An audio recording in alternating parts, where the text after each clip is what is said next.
In this example, we are being asked to sketch the region of integration. This region lives in the xy plane.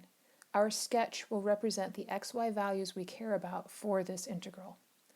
Let's find the boundaries of our x and y coordinates. Looking at the outside integral, we see that x ranges from 0 to 2. Looking at the inside integral, we see that y ranges from x squared to 2x. When graphing this region, it might be easier to think of the boundaries on y as two functions. One is y equals x squared, and the other is y equals 2x. Let's plot these. Here we're going to plot y equals x squared, and next we'll add y equals 2x. I know that x ranges from 0 to 2, but I'm not really sure how that relates to the shape I have in my graph.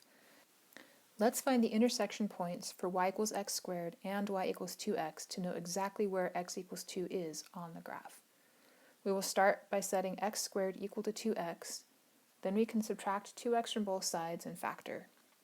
This leaves us with x equals 0 and x equals 2 as solutions, and thus the x coordinates of the intersection points.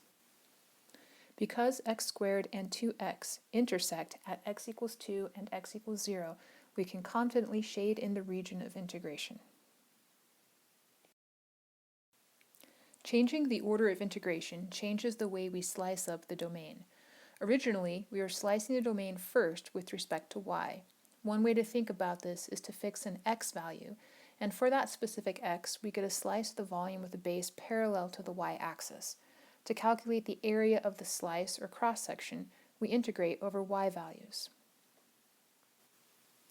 With the change in order of integration, we want to fix a y value and make the slice, and then compute the area of that slice by integrating over x values. This forms the basis of the interior integral. The bounds of the inside integral come from y equals x squared and y equals 2x, but we need to rewrite these functions to be in terms of y.